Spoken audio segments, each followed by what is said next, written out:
बच्चों, आज हम कक्षा 6 की अभ्यास 12 की सी करने जा रहे हैं। इसमें देखिए आपके पास दो प्रश्न दिए गए हैं 12 की सी में। इसमें देखिए क्या कहा, निम्नलिखित प्रश्न संख्या 1 तथा 4 उत्तर, प्रश्न 1 में 4 उत्तर हैं और प्रश्न नंबर 2 में भी आपके 4 उत्तर हैं दिए गए हैं। सही उत्तर अपने अभ्यास पुस्तिका में लिखिए। अब प्रश्न नंबर आपका 1 क्या है, देखिए आप, समानुपाती पदों 20:30 समानुपात 60:90 में हमें इनमें देखना कि कौन सा ऑप्शन हमारा सही होगा। सबसे पहले एक ध्यान रखेंगे, अगर कोई भी आपका अनुपात हो, जैसे इन्होंने कहा 20:30 समानुपात 60:90, इसका क्या मतलब है। देखो इसमें एक चीज ध्यान रखना, ये तो है आपके मध्य पद, मध्य पद, और ये जो दो हैं आपके, एक है बाह्य पद, बाह्य पद। अनुपात समानुपात में क्या होता है कि बाह्य पदों की गुणनफल बराबर किसकी होती है, मध्य पदों के गुणनफल के। देखिए आप, अब बाह्य पदों का गुणनफल देख लीजिए आप, बाह्य पदों का गुणनफल, देखिए बाह्य पद कौन से आपके 20 और 90, मल्टीप्लाई करो उनकी 20 और 90 की, देखो कितना हो, 9 दूनी 18, यानी कि आपका 1800 आएगा। इसी प्रकार देखियो आप, मध्य पदों का गुणनफल, मध्य पदों का गुणनफल, अब मध्य पद क्या है आपके 30 और 60, तो कितना होगा 36, 18, 18।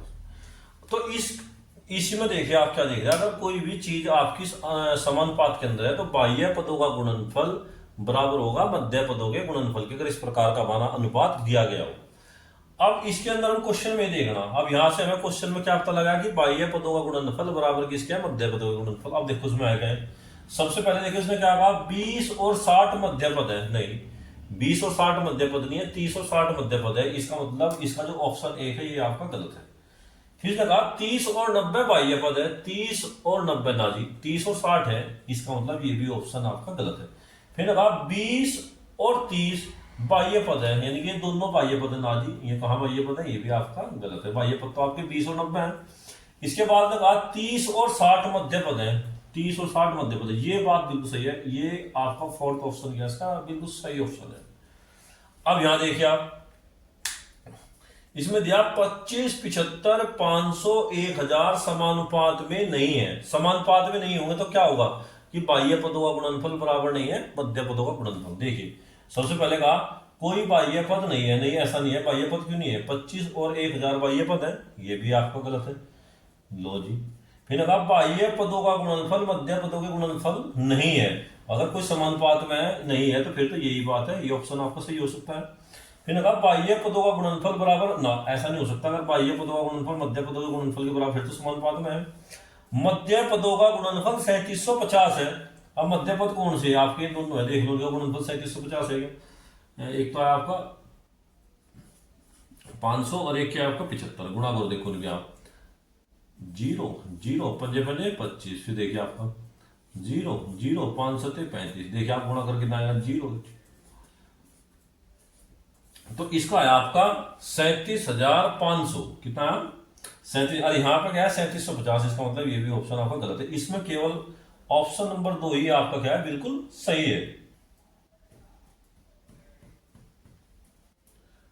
प्रश्न नंबर 3 देखिए आप लोग, इसमें दिया कि नीचे लिखे समानुपाती पदों में x का मान ज्ञात करना। देखो जैसे इसमें क्या आपको x का मान ज्ञात करना, प्रश्न नंबर 2 में भी x का मान ज्ञात करना, 3 में भी x में भी, इसमें भी x का। अब इसमें क्या होता है आपका, मैंने आपको बताया था कि बाह्य पदों का गुणनफल बराबर मध्य पदों के गुणनफल के होता है। अब यहां पे एक तरीका तो है इसका, देखिए एक तरीका क्या है, इसको हम ऐसे लिख सकते हैं, देखिए आप x बटे 10, जो ये समानुपात का चिन्ह है इसको कर दो बराबर 20 और बटे 40, इसको हम ऐसे भी लिख सकते हैं। अब यहां पे देखिए आप लोग, 0 से 0 कैंसिल, 2 एकम 2, 2 दूनी 4, तो यहां कितना आएगा आपका x बटे 10 और बराबर 1 बटे 2। अब जो है, अब इसकी मल्टीप्लाई इसमें और इसकी मल्टीप्लाई इसमें क्रॉस मल्टीप्लाई होती है। अब देखो, दो की इसमें भी कर सकते हैं, लेकिन दो की इसमें करने की जरूरत नहीं, इसकी इधर ही कर दो बस। एक्स बराबर कितना हो गया आपका 10 और बटे 2। इसकी हमने करी नहीं इधर करने को। देखो अब कितना हुआ, 2 ही कम 2, 2 पंजे 10, तो एक्स बराबर कितना आएगा आपका 5। एक तरीका तो ये है इसका करने का। दूसरा तरीका क्या है इसका, देखिए ये तो है इसके मध्य पद और ये क्या है इसके बाह्य पद। तो देखो यहां पर लिख देंगे बाह्य पदों का गुणनफल, बाह्य पदों का गुणनफल बराबर मध्य पदों का गुणनफल। ये दूसरा तरीका है इसका। अब आप लोगों को पता है इसमें बाह्य पद कौन से, 10 और 20 तो क्या है मध्य पद है, और x और 40 क्या है बाह्य पद है। अब गुणा करो, x गुणा 40 बराबर कितना आ गया 10 गुणा 20। अब क्या करो, इसको 4 को भी 40 को भी इसके अपॉन में लेते जाओ, तो यहाँ कितना होगा x बराबर 10 गुणा 20 और बटे 40। अब देखिए आप 20 दूनी 40 और 2 से काटो 2 पंजे 10, तो x बराबर कितना आएगा 5। तो आप कोई से भी तरीके से कर लो, उत्तर वही आना इसका। अब इसका प्रश्न नंबर 2 देखिए। प्रश्न नंबर 2 में क्या दिया इसका, देखो इसको हम लिख देंगे 16 अनुपात 8 है, इसको 16 बटे 8 और बराबर 8 बटे x। अब यहां देखिए आप क्या करेंगे, इसकी गुणा इसमें और इसकी गुणा इसमें करो, 16x मल्टीप्लाई चलती है इसकी क्रॉस मल्टीप्लाई, और बराबर 8 मल्टीप्लाई 8। जितना x के साथ मल्टीप्लाई में अपॉन में चले जाएगा, तो x बराबर कितना होगा 8 गुणा 8 और बटे 16। 8 दूनी 16, 2 चौक 8, तो x बराबर कितना आ गया आपका 4। तो क्वेश्चन नंबर 2 भी आपका कंप्लीट हुआ इसका तीसरे का। अब देखिए इसी प्रकार ये 30 बटे 120 और बराबर x बटे 300। अब देखिए इस 0 से 0 कट गई, 3 एकम 3, 3 चौक 12। अब देखिए 300 पर चल जाएगा, तो 300 बटे 4 और बराबर x। अब इसको 300 को 4 से डिवाइड कर लो, देखो आप 4 सत्ते 28, कितना बचा बच्चों आपको 2 0, 4 पंजे 20, मतलब 75 है। तो इसका मतलब 75 बराबर x, या x बराबर कितना आएगा आपका 75। अब इसी प्रकार इसका प्रश्न नंबर ये देखें लास्ट का चौथा क्वेश्चन, 2.5 अपॉन x बराबर 1.25 अपॉन 2.5। देखिए आप, अब हम क्या करेंगे, देखो इसकी मल्टीप्लाई इसमें, इसकी मल्टीप्लाई इसमें, या हम ऐसा कर सकते हैं, इसको अपोजिट भी कर सकते हैं, लेकिन आपकी समझ में नहीं आएगा। आप इसकी मल्टीप्लाई इसमें देखो 2.5 मल्टीप्लाई 2.5 और बराबर कितना आएगा 1.25 और मल्टीप्लाई x। भाई हमें इसकी मल्टीप्लाई इसमें कर दी, इसकी, क्योंकि इसमें क्रॉस मल्टीप्लाई चलती है, इसकी इसमें और इसकी इसमें। अब यहां देखिए आप लोग, अब हम जितना x के साथ में इसके अपॉन में आ जाएगा 2.5 और मल्टीप्लाई 2.5 और अपॉन 1.25 और बराबर x। अब यहाँ पर देखिए एक पॉइंट के बाद दशमलव है, यहाँ भी एक पॉइंट और यहाँ 2 पॉइंटों के बाद, तो इसका मतलब इनकी दशमलव सबकी साफ हो जाएगी। ठीक है, अब देखो 25 पंजे 125 और पंजे पंजे 25। अब तो x का मान कितना आएगा आपका 5। तो मेरे प्यारे बच्चों, आप प्रश्न नंबर 4 देखिए। इसमें क्या दिया गया, निम्नलिखित कथन सत्य या असत्य लिखिए। सबसे पहला दिया कि 1:2 समानुपात 2:4। इसमें दिया अनुपात 3:4 और अनुपात 3:5 समानुपात में है। 3 पुस्तकें 12 भैंसे 4 गायें 16 कमल। एक क्वेश्चन दिया आपको, 4 समान मात्रक के पद समानुपात में है तभी होंगे जब चरम पदों का गुणनफल बराबर हो मध्य पदों का गुणनफल। तो सबसे पहला क्वेश्चन देखिए आपका, इसमें क्या दिया 1 अनुपात बराबर समानुपात बराबर 2:4। अगर ये बराबर है फिर तो आपका सत्य है, अगर बराबर नहीं है तो आपका असत्य है। देखिए आप 1/2 और बराबर 2/4। देखिए 2 एकम 2, 2 दूनी 4, तो ये कितना आएगा आपका 1/2 और बराबर 1/2, यानी कि दोनों ही है, या सभी कर सकते हैं हम कि बाह्य। देखो इसका मतलब ये क्या आपका सत्य है, या ऐसे बोल सकते हैं कि बाह्य पदों का गुणनफल और बराबर होना चाहिए मध्य पदों का गुणनफल। देखो 4 एकम 4 और 2 दूनी 4, तब भी हमारा ये सत्य है। अब इसको देखिए, ये एक अनुपात दिया है कि भैया समानुपात में तब होंगे जब बाह्य पदों का गुणनफल बराबर मध्य पदों का गुणनफल। यहाँ देखिए 4 और 3 का गुणनफल कितना है आपका 12, और 3 और 5 का गुणनफल कितना है आपका 15। तो इसका मतलब ये कथन आपका असत्य है। क्या है, असत्य है। अब यहां पर देखिए आप कथन दिया गया आपको इस प्रकार से। लेकिन अगर आप देखें 12 की और 4 की मल्टीप्लाई करो तो कितना होगा 48, 16 की और 3 की भी करें तो कितना होगा 48। आप कहोगे कि भाई इसमें तो बाह्य पदों का गुणनफल और मध्य पदों का गुणनफल बराबर है इसलिए सत्य होना चाहिए। लेकिन इसमें थोड़ा सा एक डिफरेंस दे दिया आपको, क्या है वो, कि ये पुस्तकें हैं, ये गायें हैं, ये भैंस है, ये कलम है, तो इनमें बहुत ज्यादा डिफरेंस है, इसलिए ये कथन भी आपका क्या होगा, असत्य होगा। क्या होगा, असत्य। उसमें समान होने चाहिए समानुपात के अंदर।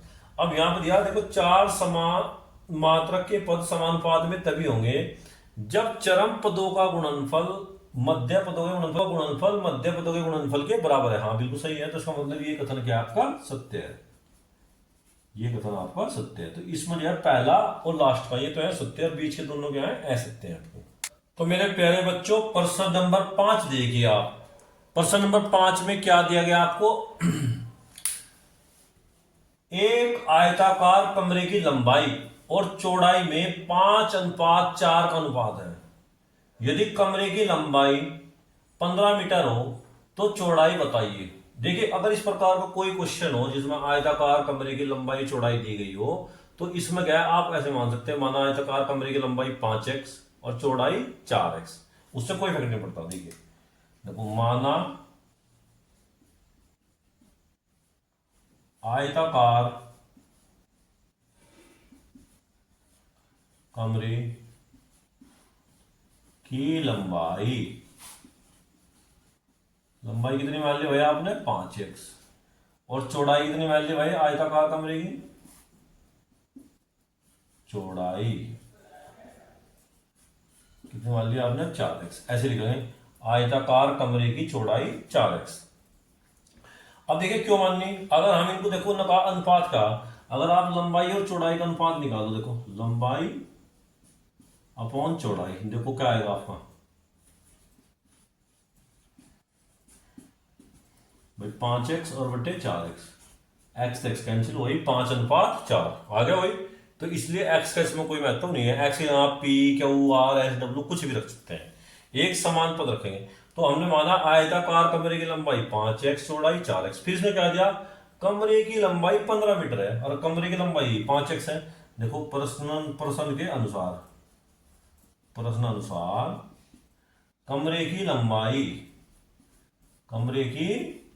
लंबाई कितने प्यारे बच्चों आपकी 15 मीटर, और वैसे हमने कितनी निकाली कमरे की लंबाई 5x, तो 5x बराबर कितना होगा 15। अब x तो ये रहेगा 5 इसके फॉर्म से जाएगा, तो x बराबर 15/3 और 5 और 5 तिया 15, तो x बराबर कितना आएगा आपका 3।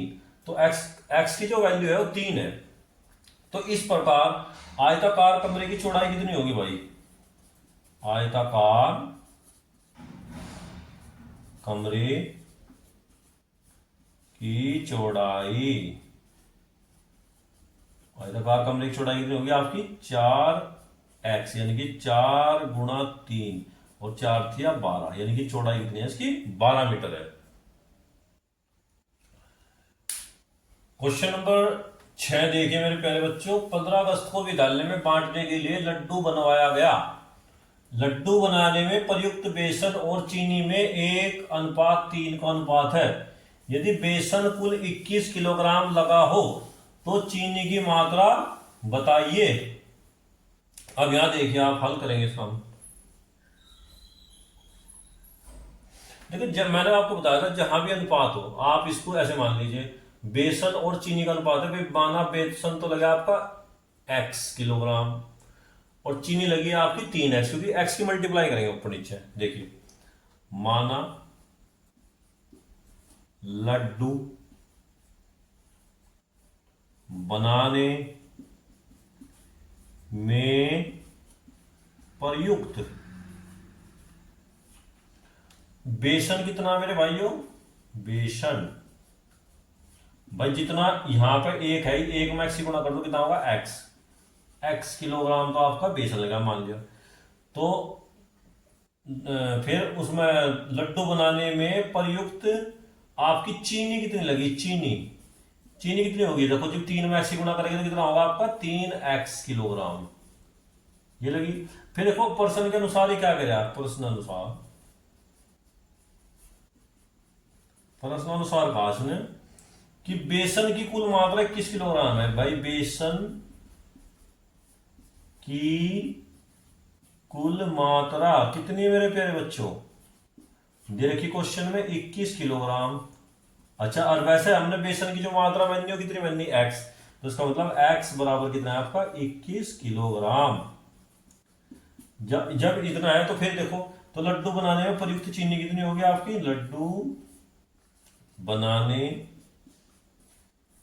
में प्रयुक्त चीनी कितनी होगी आपकी? 3 गुणा 21, यानी कि 21 या 63, वो कितनी होगी आपकी? 63 किलोग्राम होगी चीनी। कितनी होगी आपकी? 63 किलोग्राम। तो मेरे प्यारे बच्चों, आप क्वेश्चन नंबर 7 देखिए, इसमें क्या दिया गया? यदि 6, 18, x और 15 समानुपात में है तो x का मान क्या होगा? देखिए, जब ये समानुपात में है तो हम इसको कैसे लिख सकते हैं? 6 अनुपात 18 समानुपात x और अनुपात 15। ये आपका हल इस टाइप से होगा इसका, जब ये समानुपात में। तो इसको हम लिख सकते हैं 6/18, और जहां समानुपात हो उसको बराबर लिख दो x/15। अब क्या करो, इसकी मल्टीप्लाई इसमें कर दो। देखो, वैसे तो कर सकते थे भाई इसकी इसमें, लेकिन इसकी इसमें करने की जरूरत नहीं, इसकी इसमें कर दीजिए आप। यहाँ कितना आएगा आपका? 6/18 और 15 की गुणा ऊपर गुणा 15 और बराबर कितना आएगा आपका? x। देखिए आप, 36, 18 और 3 पंजे 15, तो x बराबर कितना आएगा आपका? 5। एक तरीका तो ये ऐसे करने का। दूसरा तरीका क्या है इसका? देखो, बाह्य पदों का गुण मध्य पदों का गुणनफल बराबर किसके होगा? बाह्य पदों के गुणनफल के। ऐसे भी लिख सकते हैं, देखें भाई, बाह्य पदों का गुणनफल बराबर मध्य पदों का गुणनफल। अब यहां देखिए, बाह्य पदों का गुणनफल कितना है आपका? 6 गुणा 15। भाई 6 और 15 तो है, और मध्य पद कितना आएगा आपका? 18 गुणा x। अब इससे डिवाइड कर दीजिए, तो x बराबर कितना होगा आपका? 6 गुणा 15 और बटे 18। देखिए आप, 36, 18 और 3 पंजे 15, तो x बराबर कितना आएगा आपका? 5। तो हम इस तरीके से भी हल कर सकते हैं क्वेश्चन नंबर 7 को। तो मेरे प्यारे बच्चों, क्वेश्चन नंबर 8 देखिए आप। लखनऊ से कानपुर की दूरी और लखनऊ से इलाहाबाद के बीच की दूरी में अनुपात कितना है? 3:8 है। वही कहा था मुझे, जब लखनऊ से कानपुर की दूरी तो 3x मान लो, और लखनऊ से इलाहाबाद की दूरी से 8x मान लो। फिर इसने कहा लखनऊ से इलाहाबाद के बीच की दूरी कितनी है? 200 किलोमीटर। तो लखनऊ से कानपुर के बीच की दूरी आप ज्ञात कीजिए। देखिए इसमें क्या दिया, लखनऊ से कानपुर की दूरी और लखनऊ से इलाहाबाद के बीच की दूरी का अनुपात दिया। देखिए हल करेंगे इस क्वेश्चन को, तो यहाँ का आएंगे माना अनुपात के सापेक्ष x मान लेना चाहिए इसमें। देखो सबसे आसान ये बैठता है, लखनऊ से कानपुर की दूरी बराबर कितनी मान ली प्यारे बच्चों आपने? 3x, क्योंकि 3 है ना यहाँ। और लखनऊ से इलाहाबाद की दूरी, लखनऊ से इलाहाबाद की दूरी कितनी होगी मेरे प्यारे बच्चों? होगी आपकी 8x। फिर क्वेश्चन के अनुसार क्या दिया ना, लखनऊ से इलाहाबाद की दूरी कितनी है आपकी? 200 किलोमीटर। देखिए अब प्रश्नानुसार देखिए आप, लखनऊ से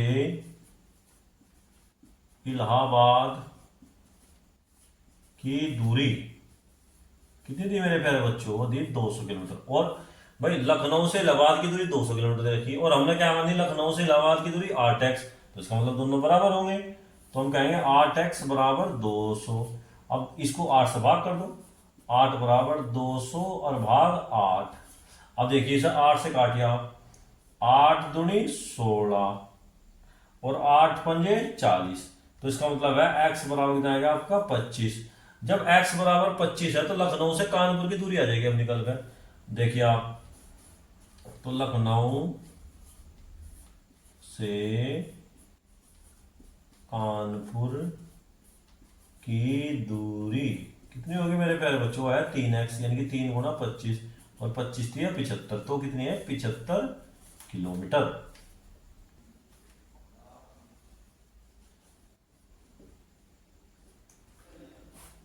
प्रश्न नंबर 9 देखिए मेरे प्यारे बच्चों, एक विद्यालय में लड़के और लड़कियों ने अलग अलग 2:3 के अनुपात में पौधे लगाए। यदि विद्यालय में कुल 1500 पौधे लगाए गए तो लड़के और लड़कियों द्वारा लगाए गए पौधों की संख्या अलग अलग आगे बहुत आसान है। देखो विद्यालय में लड़कों ने कितने लगाए 2 अनुपात में, लड़कियों ने 3, तो इसमें मान लो माना लड़कों ने तो 2x पौधे लगाए, लड़कियों ने 3x पौधे लगे, कुल पौधे कितने लगे 1500। देखिए आप, माना लड़कों ने लगाए पौधे कितने मेरे प्यारे बच्चों 2x, और लड़कियों ने लगाए पौधे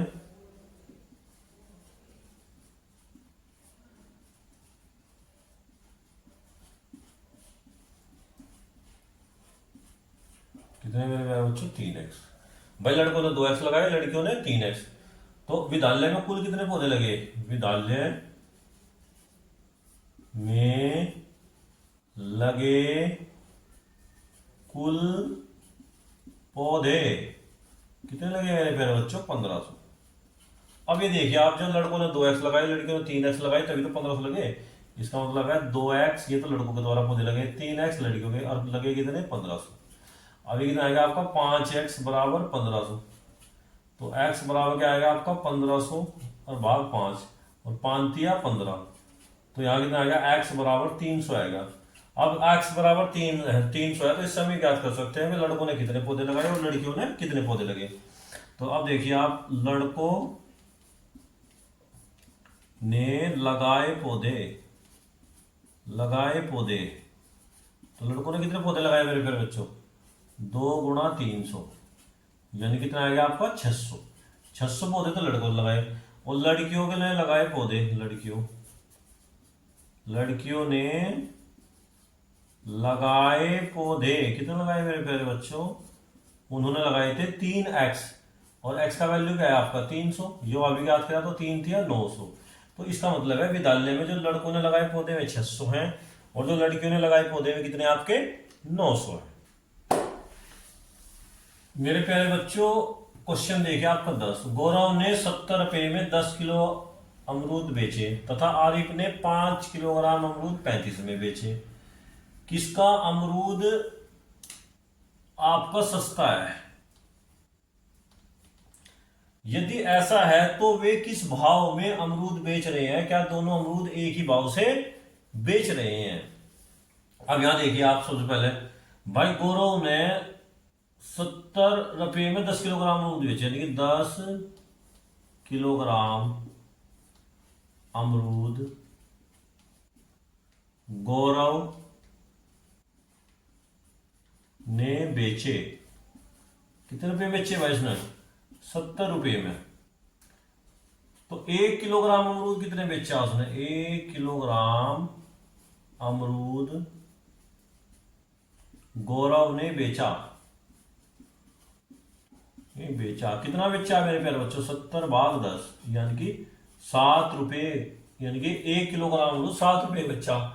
अब आया आरिफ ने 5 किलोग्राम अमरूद बेचा। कितने बेचा भाई? बेचा 35 रुपए में। तो 1 किलोग्राम अमरूद आरिफ ने बेचा, कितने बेचा मेरे बच्चों? 35 भाग 5, 5 सत्ते 35। इसने भी 1 किलो अमरूद कितना बेचा? 7 रुपए का। इसका मतलब है कि दोनों के भाव ही समान है, और अमरूद 1 किलोग्राम अमरूद कितना का बिक रहा है मेरे प्यारे बच्चों? वो बिक गया 7 रुपए का। तो 1 किलोग्राम का भाव कितना है? 7 रुपए। या वैसे देख सकते हैं हम, अगर हम इन दोनों का अलग अलग अनुपात निकाले, देखिए आप भाई 10/70 कितना होगा? 1/7, और यहाँ देखिए 5/35, ये भी कितना होगा आपका? 1/7। दोनों के भाव क्या है? समान थे। तो मेरे प्यारे बच्चों, आज हमने अभ्यास 12 की सी कर ली। मैं आशा करता हूँ कि आप लोग जैसे घर पे कंप्लीट करेंगे। इन्हीं शब्दों के साथ जय हिंद, जय भारत।